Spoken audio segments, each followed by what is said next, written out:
What's up mga kababayan? News that matters here. Dito sa video natin ngayon ay ating panoorin o pakinggan tong mga nagbabagang balita. Grabe itong isinawalat ni Attorney Harry Roque na kung saan ay binusisi niya itong mga blankong espasyo ng BICAM report mga kababayan na kung saan ay napag-alaman na halos pala ng mga binlangko nila ang mga proyekto para sa agrikultura, no? Grabe naman yan. Natama nga ang hinala natin mga kababayan, balak nilang kurakutin itong pondo para sa ating mga magsasaka at huwag di umano dumaan sa bidding. Ay nako. Sa madaling salita mga kababayan, itong mga pamimigay sanang fertilizer, pondo para sa patubig at marami pang iba na siya sanang mapapakinabang ng mga local farmers natin, yan di umano mga kababayan ang balak i-target na ibulsa ng mga bangag. At kung sino ang dapat sisihin dito mga kababayan, walang iba kundi si Bonget di umano. At dagdag pa rito mga kababayan, winika din ni Senator Ping Lacson na dapat ang sisihin dito ang mga nasa lower house sapagkat ang mga senador pumirma lamang sa nasabing dokumento. Ngayon nakikita natin no na parang pinagtutulungan talaga ng magpinsa na sinatamba Bonget ang ganitong kalakaran na korupsyon. Pero bago ang lahat huwag niyo po sana kalimutang mag-like at subscribe para updated ka sa mga uploads ko araw-araw. At yun na nga no mga kababayan, hindi rin pinaligtas ni Ka Eric Celis na butatain no itong mga winiwika ng mga congressman o tuwadcom. Kamukha ni Congressman Ortega na pilit na dinidikit ang issue ng BICAM report dito sa Vice Presidente. Kapal ng pagmumukha. Kung kaya naman hindi ko na patatagalin pa, heto na ang buong video.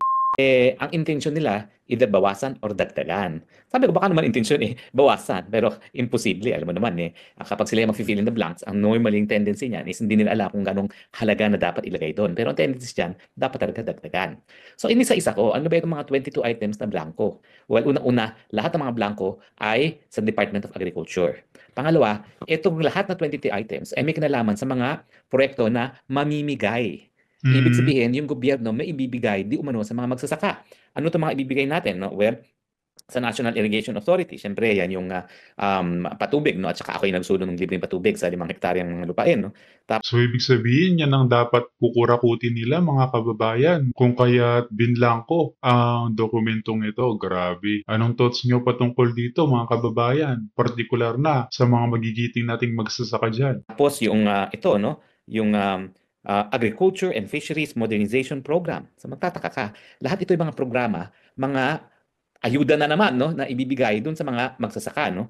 Tapos meron tayo yung the National Program for Rice, Corn, High Value Crops Development. Siguro magbibigay sila ng mga binhi, magbibigay sila ng mga fertilizer. Tapos yung livestock, no? Organic agriculture, livestock, and periculture agriculture. Dati nagkaroon na ng proyekto na namigay din ng baboy ang gobyerno no, sa mga magsasaka. Tapos yung small-scale irrigation projects, agricultural machineries, equipment, and facilities. Yung mga traktor at iba pang pinamimigay nila sa mga magsasaka. No? Tapos yung National Fisheries Program, Provision of Fishery on Farmer, Post-Harvest Equipment and Fisheries, no? At saka Philippine Coconut Authority. So lahat ng mga budget na fill in the blank, merong ibibigay na tulong sa mga magsasaka. Well, tama sana yun, no? Dahil talagang kinakailangan natin tulungan ang ating mga magsasaka. Ang sabi nga nung economist na si Dr. Bato na taga-Canada, kaya napakataas ang presyo ng pagkain sa atin, mababang production ng agriculture. So tama, nabubuhusan ng pondong agriculture. Pero nakapagtataka, bakit fill in the blanks nga? At hanggang ngayon, di natin alam kung sinong nag-fill in the blanks. Now, si Senator Lacson nagsalita na, no? Sabi niya, ang duda niya, nag-fill in the blanks niyan ay ang ehekutibo na at hindi ang kongreso. No? Bakit? Well, hindi pa natin alam. Pero ngayon, may teorya ako. Dahil sinusulong nila ngayon yung state of national emergency pagdating sa food security. So, food security parang national emergency crisis. Anong ibig sabihin yan? Naalala niyo ba yung Wihilaswan nung panahon ng COVID? Ang epekto nun ay pwede kang umangkat ng kinakailangan mo para adresin yung national emergency na hindi dumadaan sa bidding. So, ibig sabihin, itong mga mga naka-blanco sa BICAM, lahat yan tungkol sa mga bagay-bagay na bibilhin ng gobyerno at ibibigay sa mga magsasaka. Ano yan? Pataba. O yung mga binhi, yung mga insecticide, yung mga traktor, at yung mga baboy, yung mga livestock na ibibigay. At saka yung siguro mga bagong mga barko, at saka mga tulong pa sa mga peskador. No? Dahil alam mo naman, ang Secretary of Agriculture ngayon ay nasa fishing industry, yung pinakamalaking fishing industry. So sabi ko, incidental lang kaya o coincidence lang kaya na yung mga blanco lahat pondo na gagamitin para bumili ng ibang bagay na ipamimigay sa mga magsasaka sa panahon na may plano talaga magdeklara ng national emergency pagdating sa food security. Ibig sabihin, hindi kaya na ang intensyon talaga iwang blank yan para mapalaki pa ang halaga sa GAA nang sa ganun, pag sila ay nagdeklara ng food emergency sa food security at kinakailangan bumili ng mga bagay-bagay para makatulong di umano sa mga magsasaka, mas malaki ang budget na hindi dadaan ngayon sa bidding. Nakuha Grabe. nyo? Pag hindi kasi dumaan sa bidding, malaki ang tongpats. Ano ba ang track record ng DA pagdating sa mga tongpats na yan? Ba naalala nyo na, dalawang talagang manumalyang proyekto ang nadiskubre ng Senado at saka ako mismo nakadiskubre ng pangalawa. Yung una, fertilizer scam. Naalala ko si Senator June Magsaysay ang nakadiskubre niyan. Ang halaga, mga 728 million na mga pataba, mga liquid fertilizers yan na pinamagay sa mga magsasaka ng palay. Anong diferensya dyan? Yung liquid fertilizer para sa dapo, mga orchids, ini-spray. Bakit ka magbibigay ng liquid fertilizer sa mga magsasaka ng palay? Number 1. Number 2, lumalabas na liquid fertilizer na binigay, tubig pa. At pangatlo, marami pang ghost deliveries. Sa suma total, 1 bilyon halos na pera pumunta sa bulsa ng mga kurakot. At hanggang ngayon, hindi ko alam kung meron talagang naparusahan dyan. Hinabol ko pa sa Amerika si Jokjok Volante, yung undersecretary dati ng Department of Agriculture, na siyang nagpasimuno nitong proyektong ito. Hinabol ko siya sa Amerika dahil humingi siya ng di umano asylum dahil siya daw ay pinipersecute dito sa Pilipinas at ako'y talagang nag-argue dun sa hukuman na hindi dahil siya ay tumatakas sa isang criminal investigation tungkol sa plunder. Now, yung So tama talagang hinala natin mga kababayan na kaya binlang ko yan para kurakutin ang pondo na nakalaan sa mga proyekto, no? Partikular na nga yang sa agriculture. Grabe. Buti na lamang nandito si Attorney Harry Roque para busisiin tong dokumentong ito, no? pangalawa ako nakadiskubre at mas malaking iskandalo. 5 billion ang halagang involved. Ito naman, dahil meron tayong kakulangan sa baboy, yun, ang ginawa ng gobyerno, kami ang bibili ng mga biik para patabain ng mga maliliit na mga magsasaka. Mantakin nyo, 5 bilyon. Anong nadiskubre ko? Karamihan, ghost deliveries. At talagang, at least dito, may mga nakulong na. Kaya lang, mabababang opisyalis lang nung opisina na in charge ng swine scam. No? Wala talagang big fish na na-convict. Kaya ngayon, hindi ako nagtataka na ang dami-daming bibilin, ang budget ay blanco sa panahon na magdedeklara sila ng national emergency on food security. Ibig sabihin, tataasan pa ang budget, bibili na kung ano-ano na para di umano ibigay sa mga magsasaka, siguro ibibigay nga, pero hindi dadaan sa proseso ng bidding. Yun ngayon ang iniisip ko, ito kaya ang dahilan kung bakit merong fill in the blanks. Dahil gusto nila, kung sino mag-i-implement ng proyekto, magkakaroon ng mas malaking tongpats at overprice. Alam nyo kaya tayo nag-aaral ng kasaysayan para hindi pa ulit-ulit. Nang nangyari na nga yung fertilizer scam at saka yung swine scam na yan sa Department of Agriculture, ngayon yung mga blanco sa Department of Agriculture na naman. Ano ibig sabihin nito? Talagang may propensity na magkaroon ng korupsyon, lalong-lalo na kapag ang Department of Agriculture bumibili ng mga bagay-bagay para ipamigay sa mga magsasaka. Hindi ako siguro. Sino ba ang sekretary ng DA na yan, mga kababayan? Hindi ba si Bonget? So alam nyo na, pinagtulungan talaga nila Bonget at Tambayan. Magkakaroon ng ganitong duda kung hindi magdedeklara ng State of National Emergency on Food Security. Pero inaayos na raw yan. Hindi ba too much of a coincidence na mga fill-in-the-blanks item ay isasabay nila sa deklarasyon ng national emergency kung saan mag-aangkat sila ng mga bagay-bagay na hindi dadaan sa bidding? Ang hamon ko, kung talagang sa tingin ninyo walang korupsyon dyan sa fill-in-the-blanks na yan, di sige, huwag kayo magkaroon ng Declaration of National Emergency nang sa ganun, lahat ng bibili ng Department of Agriculture na ipamimigay sa mga magsasaka ay dadaan sa mandated na public bidding. Di ba po? Pero itaga nyo yan sa bato talaga na kaya yan blank para mampalaki ang budget at yung proseso kung saan bibilihin natin yung ipamimigay sa mga magsasaka sa iba't ibang programa ng DA na covered ng fill-in-the-blanks ay hindi po dadaan sa bidding. Sana ako'y mali. Pero then again, yan ang dahilan kung bakit tayo ay dapat magbalik tanaw sa nakalipas na hindi maulit ang nakalipas. Kung makakita rin senador na iba yung enroll bill, assuming Assuming. kasi maraming possibilities dito, hindi pa maliwanag eh. Assuming. Ibang mga blanco, sino nag-fill in the blanks? Correct. Yon. Kung yung mga blanco sa BICAM report, doon sa Senate version, na siya rin, I assume, na BICAM report ng House, napila pa nito, nung pinrint yung enroll bill, Yon. dapat bagsakan ng sisirito yung House. Kasi ang Nako! nag-print ng enroll bill, House hindi naman Senate. Ayan! Di ba? Tulad ng sinabi natin ng isang araw, panoorin niyo yung video ko ng isang araw, anong sinabi natin? Di ba? nagaganap ang printing sa house, anak ng tuta. Kinatamba talaga So eh. kung may blanco nga daw, sa malamang, nagkaroon ng hocus-pocus yan sa loob doon sa printing. Kasi tama naman, talagang ipiprint yan, hindi pa pwedeng iprint yan ng walang nakasulat. Hindi pa pwede. Kasi yun mapapahamak talaga ang presidente nung pipirma niya na walang sulat. Di ba? Hindi naman yan ang tinutukoy ni Pangulong Duterte na pinirmahan ni BBM na blanco. Wala sinabing ganun si Pangulong Duterte. Huwag niyong baguhin, mga animal kayong mga media. Buti pa itong Net 25, oh. Hindi, totoo naman. Mga tarantado kasi itong mga media na ito. Buti na lang naninindigan ng Net 25 at SMNI. Oh. Eto nga, malinaw na malinaw dun sa printing. Meron nang naglagay para ma-print tas ipapapirma kay Marcos. Ayun, agoy, di ba? Kaya nga nangyari nun, iniba nila yung enrolled bill doon sa ratified na BICAM report. So kung gano'n na nangyari, ang bunto ng sisi dapat nasa House of Representatives. Abay, dapat talaga. May part din ng Senate kasi bakit hindi nyo pinoint out. Teka muna, may mga blanco ito. O kaya, yung BICAM report na na-ratify natin, na iba sa enrolled bill. Ang isa pang problema na siguro mas malaking controversy, kung as is, may mga blanco, I think most of the mga blank na appropriations nasa DA Department of Agriculture. Meron sa PCA, meron sa Fisheries, Office of the Secretary. May mga gano'n, ano? Nakita ko mismo kasi napadalan ako ng kopya. And at least 14 senators ang nakapirma. Napadalan daw po siya ng kopya. Ito, linawin natin, ha? So, meron siyang kopya blanco. Linawin natin yan, ha? May kopya siya na blanco. At yun din ang sinabi ni Ungab. Ibig sabihin, yung kay Ungab, yun din yung natanggap siguro ni Lacson kasi may blanco din. At parang pareho nga, sa sinasabi, sa Department of Agriculture may mga blanco. Malinaw yan. Kasi umamaya, meron kasing ayoko na naman salita. Meron kasi diyang isang nagsalita, sinabi niya, bakit isang kampo lang ang nagreklamo?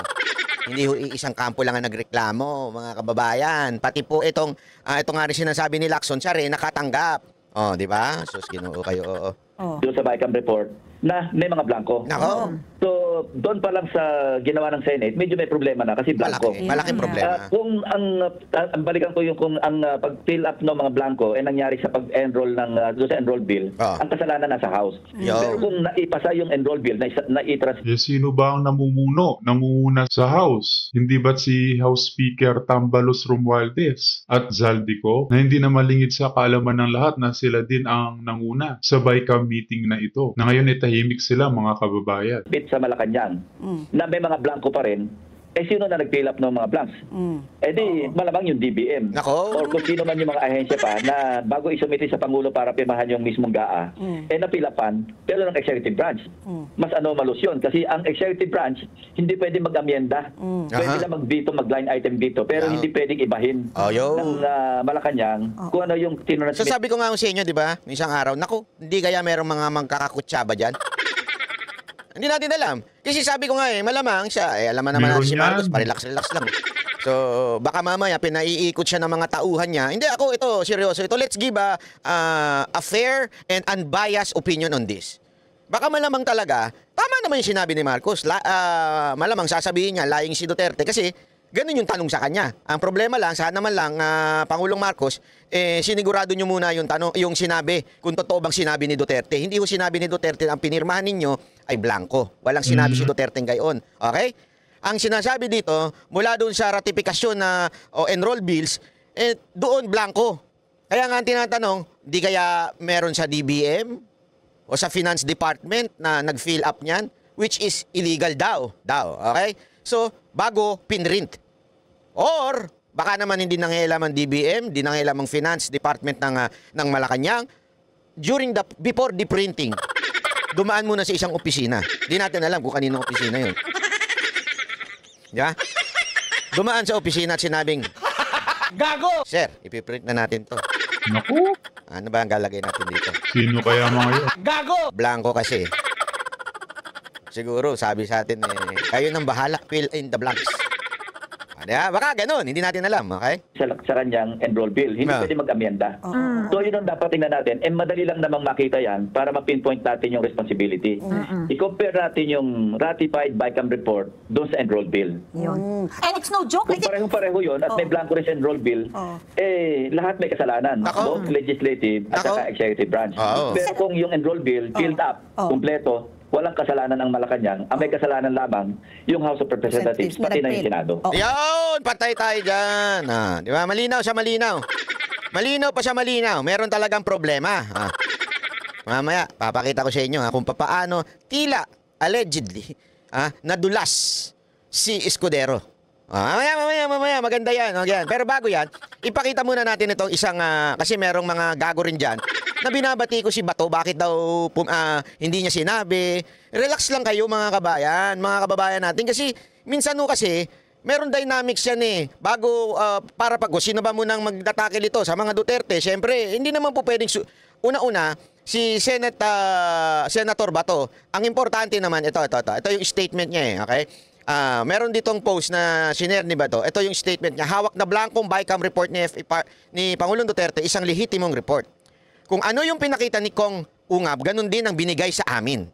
Kasama rin, di ba? Sino ba yan? Kasama si Amy, nagsabi din dyan iisa lang ang BICAM report. Kaya nga, BICAM kasi pinag-agrihan niya ng dalawang panels representing both houses of Congress. Okay? So, yun daw yung inabot na sa kanila, blanco din daw. Dahil nga may pumupuno sa kanya, meron din siyang dinagdag na sinabi dito sa post. For those who are saying that I am scared, that you are discard me. You know, if I were scared, I should have signed the BICAM report. I was the one only who didn't sign and walk out of BICAM meeting. Yun, nag-walk out pala siya. Malamang, kung nag-walk out siya, nag-usap-usap na sila ng kampo nila na sinasabi, ito, i-report mo. Kasi si Ungab ang taga Davao, report mo. Siguro, yun ang laging nandun na i-report mo ito kay Pangulong Duterte. Ayan, hanggang pinag-usapan na nila na gagawa na sila ng podcast, di ba? At mas may papaliwanag po ni Ungab. Bakit to? Si Ungab po 2 beses naging chairman ng appropriation. Mas alam niya yung mga galawan sa kamera. Alam niya yung papaano i-hocus-pocus ng mga animal doon. Kaya nga, sabi ko nga sa inyo hindi ho kaya. Ito, tanong lang sa mga kababayan natin. Hindi ho kaya, meron niyang connection doon sa pagkasibak ng isang chairman ng isang komite sa Kamara.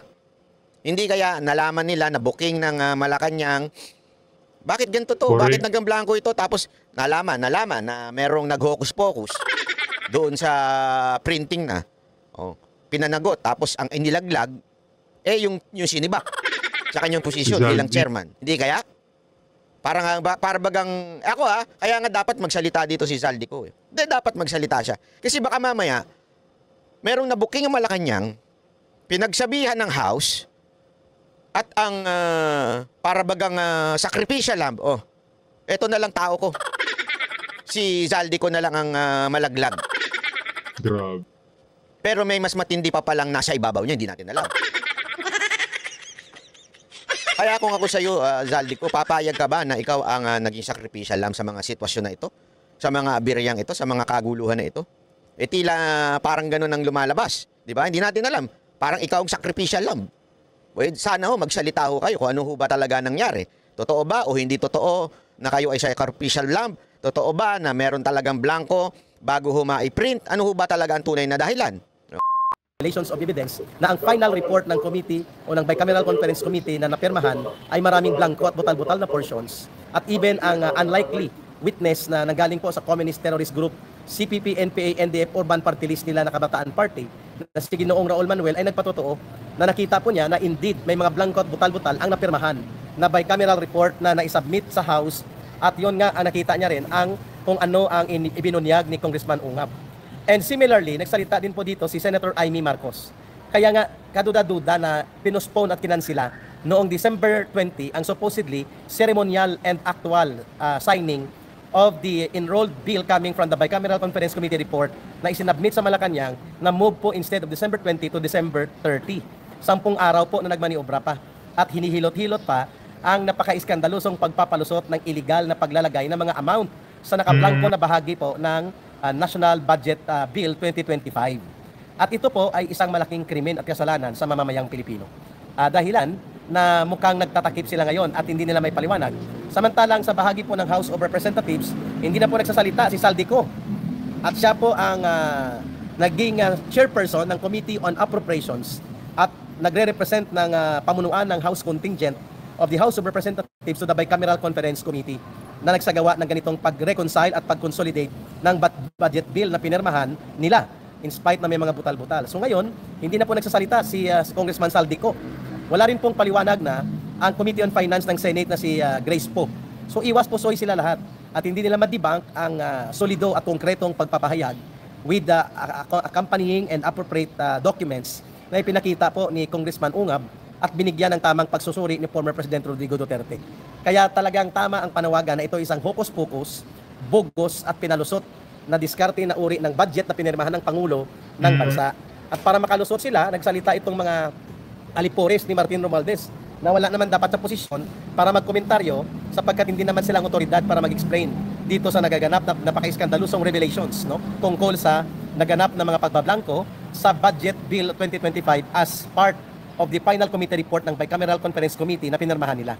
Si Paulo Ortega ng La Union, na congressman, sabi niya, akwa lang yan, palusot ng mga Duterte para maibalik ang gusto nilang pagbalik muli ng confidential fund at budget ni Sara Duterte bilang magbalik at ma-reinstate doon sa 2024 General Appropriations Act. Si Kulukoy na to na Congressman Ortega, hindi niya alam na pag binalik at na-reinstate dahil sa desisyon ng Supreme Court sakali mangyari yan, hindi lamang po kay Sara Duterte na original budget na magbabalik sa 2024 General Appropriations Act, pati pong Pangulo ng Bansa na may mahigit almost mga 5 billion confidential fund, 5 billion pesos. At more than 400 na mga ahensya ng gobyerno na mayroon din pong mga confidential fund at mga intelligence fund na mababalik din sa original na amount nila doon sa 2024 General Appropriations Act sakaling maideklara po na null and void and unconstitutional ng Korte Suprema kung magkaroon ng formal petition tungkol po na sa pagpapareview at pagpapadeklara na unconstitutional ang budget bill na ito. So, babalik talaga yan sa reinstated budget kasi magiging inoperable po ang national budget for 2025 GAA 2025 dahil magiging legally questionable and unconstitutional po ang mga provisions nito, lalo na ang mga blanco na components nito. So, mali po yung at baluktot ang pananaw ni Paulo Ortega na congressman nitong ating area dyan sa La Union. Mga political dynasty po ito na walang naidulot na mabuti sa sambayan ng Pilipino kundi ibinibigay lang at ipinapasa-pasa sa kanila ang kapangyarihan dahil sa kanilang pagkukontrol at monopolyo sa politika dyan sa area ng La Union. So baluktot ang pananaw niya na sabi niya pakana lang yan ng mga Duterte na magkaroon ng pagkukwestiyon sa proseso ng pag-aproba sa budget of 2025 sapagkat sila ay interesado. Si Sara Duterte daw ay interesado na maibalik ang kanyang confidential fund. Isinuko na nga ito ni Sara Duterte at hindi na nga niya ipinagtanggol pa ang budget niya na kinakatay at inaapak-apakan without any due courtesy to her office as the second highest elected official of the government sa ating bansa. No? Dinabayaan na nga lang niya yung pangbabastos na yan. Tapos kita nyo yun, no, mga kababayan, talagang dinidikit pa nila kay VP Sara itong suliranin na ginawa nila Kapal ng pagmumuka. Basta tuta ni Tambalos, no? Makapamulitika lamang, okay na. Grabe, kahit wala sa hulog. Gigiit pa nitong kulukoy na si Congressman Paulo Ortega na atat daw si Sara Duterte na ibalik ang kanyang confidential fund. Excuse me busisiin mo rin muna, Congressman Paulo Ortega, ang confidential fund ni Marcos na sa loob ng 2 taon, 2023 and 2024 alone, umaabot sa 10 billion pesos na wala din pong itong mga resibo at walang malinaw na paglalahad kung paano ito ginamit. Doon ka rin magsimula muna at bago ka magmagaling at magsipsip kay Martin Romualdez at kay Marcos. Pangalawa, busisiin mo rin ang lahat ng mga 400, at least 400 agencies of government na mayroon pong allocation for confidential fund. Hindi lamang po ang inyong extraordinary focus sa opisina ng Vice Presidente